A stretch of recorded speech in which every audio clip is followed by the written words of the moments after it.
Bitta xona uy uchun mo'ljallangan elektropanelli batareyali haqida hozir mana shu Azizbek uka ma'lumot beradi. Assalomu alaykum. این پنل ابریاتی ما خودمون نام ساختگی همین یک تا خودش 35 20 ساله جای خونه گرم میکنه. این میتونه با آبکتی هم گرم میشه. با انتفریز انداخته از خودمون کردیم. درون این همین انتفریز میندازیم. مینوس 30 درجه تا مینوس 30 درجه هم آب یخ نه انتفریز یخ نمیکنه.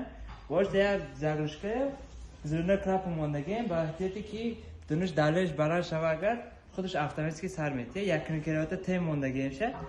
خودش 1.5 کیلووات مبانی یک سوتکده 10 سوم کار میکنه تا که کم میگیره. و 80 گرز برای 80-60 گرز ریگریفکا داره. 60 گرز شواگر خودش ترموستات داره اتوماتیکی خودش میپرته.